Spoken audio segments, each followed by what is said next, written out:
to the fronts of Pope of St. Peter's Basilica in Rome. Through transatlantic trafficking, the church systematically extended its influence.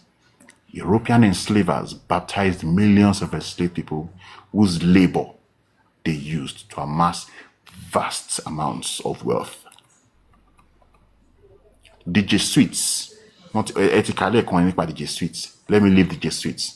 In fact, during the Protestant Reformation in the 16th century, repent. Let's go back to the first Reformation in the church in the 16th century. Several groups of European Christians formally broke away from the Roman Catholic Church. These new Protestant churches also supported the transatlantic trafficking and believed the slave trade was wholly and completely part of Christianity, and that their actions were sanctioned by God. Now, what happened with these Reformers and Protestants?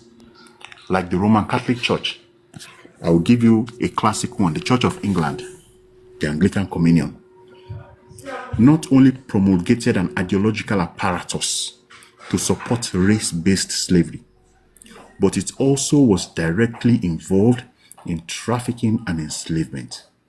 The Church of England owned and operated Corrington, a profitable sugar plantation in Barbados, where over 275 enslaved men, women, and children labored in hot, grueling conditions to plant, to harvest, and to produce sugar, which required a worker to stand over a boiling cauldron, a boiling pot, for more than 12 hours at a time. Early death was both expected and devastating injuries were common. In fact, some visitors to Corrington noted that hatchets were kept nearby and used to sever the limbs, to cut the limbs of enslaved people whose fingers got caught in the mills that they used to produce sugar. Those who tried to flee were whipped by the priests of the Church of England. They were branded and forced to wear iron collars, but records does show that there were numerous escape attempts. I am not going to continue reading this, but I will give you the reference. The reference is the Equal Justice Initiative, the role of the Christian Church in the transatlantic slave trade. Bàbá mi, you believe pé nǹkan tó jẹ́ kí àwọn Africans can hold on to this region so tightly. Òun ni pé ilé làwọn wà.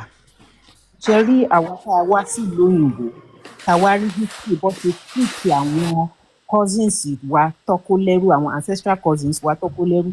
Tá a rí bó ṣe treat wọn, tá a rí a whole machinery tó set fún wọn, tó set ilẹ̀ fún wọn.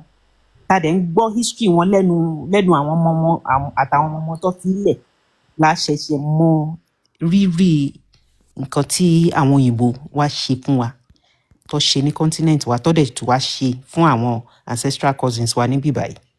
So ìgbà míì mi ò kì í fẹ́ blame àwọn tó wà nílé tó ṣì ń hold on to this Christianity, because even àwọn tí bíbáyìí náà àwọn náà ṣì ń hold on to Christianity, but mi reason tí mi dẹ̀ ṣe blame àwọn tí bíbáyìí ni pé àwọn wọn ò ní alternative. Wọ́n ti gba èdè lọ́wọ́, wọ́n ti gba ẹ̀sìn lọ́wọ́, wọ́n ti gba gbogbo ẹ̀ lọ́wọ́. But ẹ̀yin tẹ́ ṣì wà nílé, tẹ́ ṣì ń rí ẹ̀sìn ancestors yín, tẹ́ rí better alternative ju nǹkan tó gbé wá fún yín lọ. Tẹ́ dẹ̀ ṣì insist pé ẹ̀sìn tó wá fi kó yín lẹ́rú, òun lẹ máa dúró tì. Àánú yín ṣe mí, honestly. Ẹ ṣé gan ma, thank you so much ma. Àti bàbá wa Gẹ́rẹ́mìtì, ẹ ṣé gan. Ẹnìkan béèrè nínú comment section pé àwọn fẹ́ verses. Most of those people don't read. They don't even care about history. So torí ẹni nígbà míì mo máa fi ń like ká gbé nǹkan wá fún wọn láti inú ìwé wọn. Torí nǹkan tí that's all nǹkan tí anyway. nǹkan tó bá wù ní kò kọ sí comment section. That's all nǹkan tó mọ̀. So mo kàn fẹ́ ká gbé verse wá fún wa ní bàbá wa Ẹgẹrẹmìtì ẹ jọ̀ọ́. Mo mọ̀ pé you said a lot and then you gave them a lot of historical proofs, but these people don't read. Nǹkan tí ò bá ti sí nínú Bíbélì wọn, they would not read it. So I don't know the name of the person. Fundamental truth alone. Are you saying the slaves mentioned in the Bible is the same as the transatlantic slavery? Metal truth. So it's the same, but we are saying religion is a religion for colonization. Even láti rí àwọn Roman Empire, because àwọn Romans lọ gbé religion yẹn lé nǹkan tó dẹ̀ gbé lẹ̀ fún nìyẹn láti máa fi kó àwọn èèyàn lẹ́rú. Wọ́n dẹ̀ kó àwọn English náà àtàwọn others. Then ìgbà tí agbára dé ọwọ́ àwọn English, they continue to use the religion láti fi kó àwa náà. The basis of that religion itself is slavery. You can see it where Yahweh was telling the Jews how to go about it. It's all in there. Àwọn people nígbà míì téèyàn bá go through a lot of history pẹ̀lú wọn, it's just like èèyàn kàn mí ní sọ pé waste of time, but èèyàn kàn ní láti gbé ìwé wọn because that's all they read. Most of them, they're educated illiterate. Nǹkan tí mo dẹ̀ máa ń sọ ni pé wọ́n máa ń sọ pé wọ́n gbé education wá fún wa. Education tán gbé wá fún wa, it's not ours. Torí ẹni kò fi lè fún wa ní àǹfààní kankan. Kò sí àǹfààní kankan tá lè mú bọ́ta nínú education yẹn. O bá ní PhD, you will still be talking to somebody that has a PhD tí ò ṣì ní pẹ̀lú gbogbo nǹkan tá gbé sílẹ̀ tí ò ṣì ní rí. That is how it's been designed. So sometimes we kí lẹ sọ ma. Yeah, education kan ló gbé wá fún wa, indoctrination ni. I understand ma. Mo kàn sọ pé that is what they say.